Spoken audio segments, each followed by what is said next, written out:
ଜଳେଶ୍ୱର ଅଞ୍ଚଳର ଅଗ୍ରଣୀ ସଂଗଠନ ଅନ୍ନବ ଚାରିଟେବୁଲ ଟ୍ରଷ୍ଟର ପ୍ରଶଂସନୀୟ କାର୍ଯ୍ୟ ରାସ୍ତାରେ ଉଲଗ୍ନ ହୋଇ ବୁଲୁଥିବା ଭିନ୍ନକ୍ଷମ ମହିଳାଙ୍କୁ କଲେ ସହାୟତା। ପ୍ରାପ୍ତ ସୂଚନା ମତେ ଆଜି ଦିନ 10ଟା ସମୟରେ ଜଳେଶ୍ୱର ବ୍ଲକ ଅଞ୍ଚଳରୁ ବଡ଼ବଜାର ଛକ ଆଡ଼କୁ ଏକ ମହିଳା ଉଲଗ୍ନ ଅବସ୍ଥାରେ ଆସୁଥିବାର ଦେଖି ଟ୍ରଷ୍ଟର ସଦସ୍ୟ ତଥା ସାମାଜିକ କର୍ମୀ ହରିଶଙ୍କର ପଣ୍ଡା ଦେଖିଥିଲେ ଓ ସେ ଜଣେ ମାନସିକ ବିକୃତ ବୋଲି ଜାଣି ଅନ୍ନବ ଟ୍ରଷ୍ଟର ସଭାପତି ଦୀପ୍ତିରାଣୀ ନନ୍ଦୀଙ୍କୁ ଖବର ଦେଇଥିଲେ। ଖବର ପାଇ ଦୀପ୍ତିରାଣୀ ନିଜ ସଂଗଠନର ସଦସ୍ୟା ସବିତା ଭୂୟାଁ ଓ ରାଧାରାଣୀଙ୍କୁ ନେଇ ଜଗନ୍ନାଥ ମନ୍ଦିର ସମ୍ମୁଖରେ ଉକ୍ତ ମହିଳାଙ୍କୁ ଠାବ କରି ତାଙ୍କ ମୁଣ୍ଡର ଚୁଟି ତଥା ନଖ କାଟି ସଫାସୁତୁରା କରି ତାଙ୍କୁ ନୂତନ ବସ୍ତ୍ର ପିନ୍ଧାଇବା ସହ ଶୁଖିଲା ଖାଦ୍ୟ ଖୁଆଇଥିଲେ। ରାସ୍ତାରେ ଏପରି ଦୟନୀୟ ଅବସ୍ଥାରେ କେହି ବି ବୁଲୁଥିଲେ ସଂଗଠନକୁ ଖବର ଦେବାକୁ ସେ ଜନସାଧାରଣଙ୍କୁ ନିବେଦନ କରିଛନ୍ତି। ଉକ୍ତ କାର୍ଯ୍ୟକ୍ରମରେ ସଂଗଠନର ସଦସ୍ୟ ରାଜକିଶୋର, ବଣ୍ଟି ତଥା କୈଳାସ ପ୍ରମୁଖ ସହଯୋଗ କରିଥିଲେ।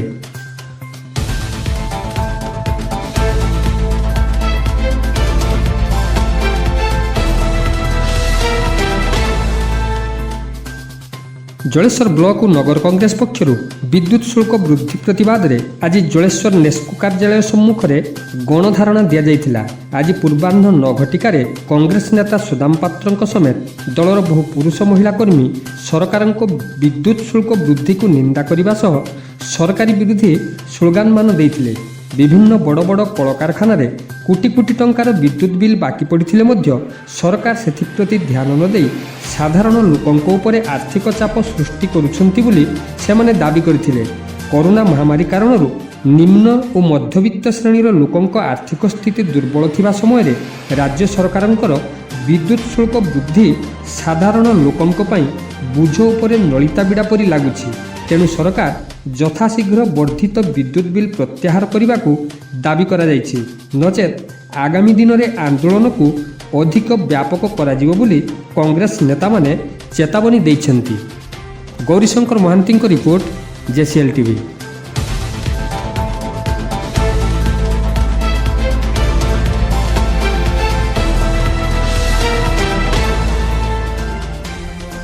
ସାହିତ୍ୟ ହୃଦୟସ୍ପର୍ଶୀ ହେଲେ କାଳଜୟୀ ହେବ ବୋଲି ଜଳେଶ୍ୱର ସମ୍ବାଦ ସାହିତ୍ୟ ଘରର ଗ୍ରୀଷ୍ମକାଳୀନ ସାହିତ୍ୟ ଆସରରେ ମତ ପ୍ରକାଶ ପାଇଛି। ଜଳେଶ୍ୱର ସ୍ଥିତ ଦିଗମ୍ବରୀ ଦେବୀ ଶିକ୍ଷାନୁଷ୍ଠାନ ପରିସରରେ ଅଜିତ କୁମାର ମହାନ୍ତିଙ୍କ ସଭାପତିତ୍ୱରେ ଅନୁଷ୍ଠିତ ଏହି ସଭାରେ ମୁଖ୍ୟ ଅତିଥି ବିପିନ ବିହାରୀ ବିଶ୍ୱାଳ ଯୋଗଦେଇ ସାମ୍ପ୍ରତିକ ସମାଜରେ ଜୀବନଧର୍ମୀ ସାହିତ୍ୟର ପ୍ରାସଙ୍ଗିକତା ଉପରେ ଆଲୋକପାତ କରିଥିଲେ। ମୁଖ୍ୟ ବକ୍ତା ଭାବେ ବାଗୀଶ୍ୱରୀ ସଂସ୍କୃତ ମହାବିଦ୍ୟାଳୟର ଅଧ୍ୟକ୍ଷ ବିବେକାନନ୍ଦ ସାହୁ ଯୋଗ ଦେଇ ସାହିତ୍ୟ ହୃଦୟସ୍ପର୍ଶୀ ହେଲେ କାଳଜୟୀ ହୋଇପାରିବ ବୋଲି ମତବ୍ୟକ୍ତ କରିଥିଲେ। ସମ୍ମାନିତ ଅତିଥି ଭାବେ ମହିଳା ମହାବିଦ୍ୟାଳୟର ଅଧ୍ୟାପକ ନୀଳକଣ୍ଠ ଖଣ୍ଡା, ରକ୍ତଦାତା ସଂଘର ସଭାପତି କମଲ ଚକ୍ରବର୍ତ୍ତୀ ଯୋଗ ଦେଇ ମତ ରଖିଥିଲେ। ଅନ୍ୟମାନଙ୍କ ମଧ୍ୟରେ ସମାଜସେବୀ ଅରୁଣ କୁମାର ବେଜ, ଦିଲ୍ଲୀପ କୁମାର ଗିରି, ପ୍ରାକ୍ତନ ଶିକ୍ଷକ ନେତା ଶଶାଙ୍କ ଶେଖର ମହାନ୍ତି, ଆଇନଜୀବୀ ଜିତାଂଶୁ ଶେଖର ନନ୍ଦୀ ସାହିତ୍ୟର ବିଭିନ୍ନ ଦିଗ ଉପରେ ବକ୍ତବ୍ୟ ରଖିଥିଲେ। ଏହି ଅବସରରେ ବସନ୍ତ ଦାସ, ଅଧ୍ୟାପିକା ଇନ୍ଦୁମତୀ ଗିରି, ଅଧ୍ୟାପକ ଅନନ୍ତ ଦାସ, ଅମଳେନ୍ଦୁ ସ୍ୱାଇଁ, ଜନାର୍ଦ୍ଦନ ମିଶ୍ର, ସଂଗ୍ରାମ କିଶୋର ମହାପାତ୍ର, ଜଳଧର ଭଞ୍ଜ ପ୍ରମୁଖ ସ୍ୱରଚିତ କବିତା ପାଠ କରିଥିଲେ। ସାମ୍ବାଦିକ ଶ୍ରୀକୃଷ୍ଣ ଗୁପ୍ତା ସାହିତ୍ୟ ଘର ପତ୍ରିକାର ଶୁଭ ଉନ୍ମୋଚନ କରିଥିଲେ। ସରୋଜ କୁମାର ପାଣିଗ୍ରାହୀ, ଅଧ୍ୟାପକ ମାନସ ମାଇତି, ରଞ୍ଜୀବ କୁମାର ଦେ, ଆଇଟି ଅଧ୍ୟକ୍ଷ ପ୍ରକାଶ କୁମାର ଦିନ୍ଦା, ସୁରେଶ ଦାସ କାର୍ଯ୍ୟକ୍ରମ ପରିଚାଳନା କରିଥିଲେ।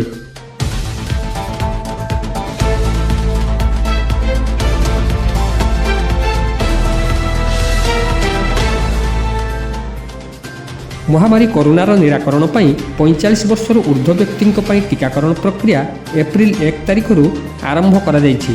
ଏହି ଅବସରରେ ଭୋଗରାଇ ବ୍ଲକର ଚନ୍ଦନେଶ୍ୱର ସ୍ୱାସ୍ଥ୍ୟ ଆରୋଗ୍ୟ କେନ୍ଦ୍ରରେ କାର୍ଯ୍ୟକ୍ରମକୁ ଭୋଗରାଇ ବିଧାୟକ ଅନନ୍ତ ଦାସ ଶୁଭାରମ୍ଭ କରିଥିଲେ।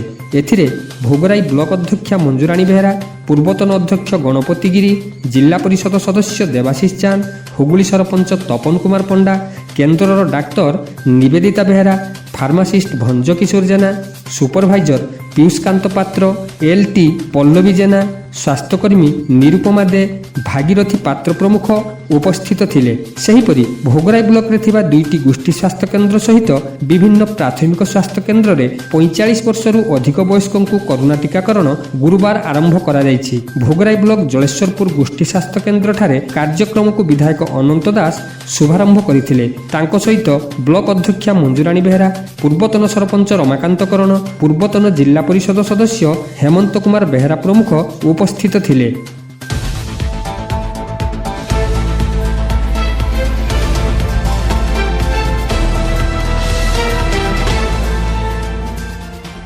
ভোগরাই ব্লক শাহবাজপুর পঞ্চায়েত অধীন গম্ভারিয়া গাঁরে কৈশোর স্বাস্থ্য দিবস পালিত হয়ে যাইছি। হাসিমপুর বহুমুখী বাত্যা আশ্রয়স্থলীরে এনে আয়োজিত সভায় শাহবাজপুর সরপঞ্চ প্রতিনিধি অরুণ কুমার গিরি পৌরোহিত্য করে।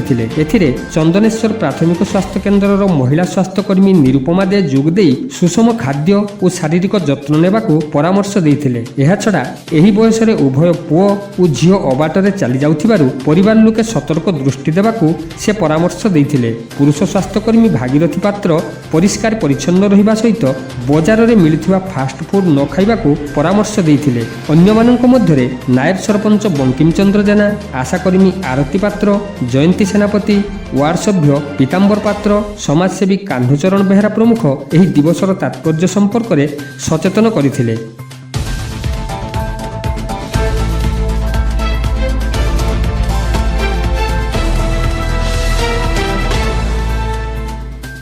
ভোগরাই মহিলা মহাবিদ্যালয়র জনৈকা ছাত্রীଙ୍କୁ টিউশন বাহানারে অসদাচরণ করিଥିବା অধ্যাপক রামচন্দ্র ভঞ্জଙ୍କ বিরুদ্ধে ভোগরাই থানা কেস নম্বর 76/2021 পুলিশ মামলা রুজু করেছে।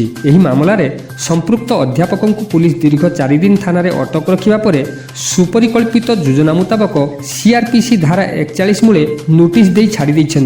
এনে অল ইন্ডিয়া ডিএসু এবং অল ইন্ডিয়া মহিলা সাংস্কৃতিক সংগঠন পক্ষর সোমবার ভোগরাই থানা বিক্ষোভ প্রদর্শন সহ এই ঘটনার উচ্চস্তরীয় তদন্ত দাবিরে তহসিলদার কমলাকান্ত পণ্ডা, উপজিল্লাপাল তথা সম্পৃক্ত মহিলা মহাবিদ্যালয়ের পরিচালনা বোর্ড অধ্যক্ষ আশিষ ঈশ্বর পাটিল, জিল্লাপাল কে সুদর্শন চক্রবর্তী এবং আরক্ষী অধীক্ষক সুধাংশু শেখর মিশ্রଙ୍କ উদ্দেশ্যে এক স্মারকপত্র প্রদান করা যাইছি। পীড়িতা এবং তাঙ্ক মা তদন্তরে সহযোগ করুনথিবারু এভଳି এক পদক্ষেপ নেবাকু বাধ্য হইছন্তি বলি ভোগরাই থানা আইআইসি সুজাতা খমারি প্রতিক্রিয়ারে কইছন্তি।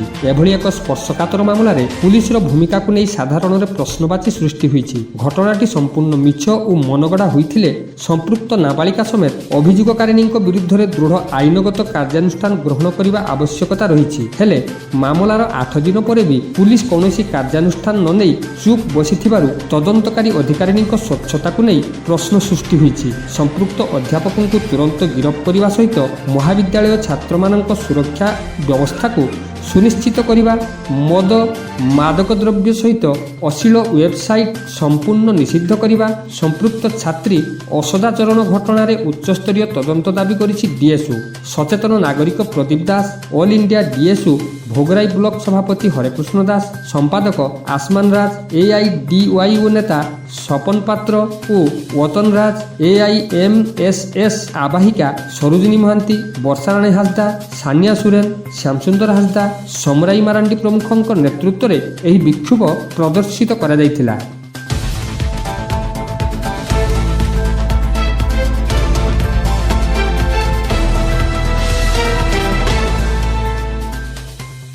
ভোগরাই ব্লকর নেহেরু যুব কেন্দ্র, জাতীয় জল মিশন ও দেহুর্দা যুবক সংঘ পক্ষর জল সচেতনতা সমাবেশ অনুষ্ঠিত হয়ে যাইছি।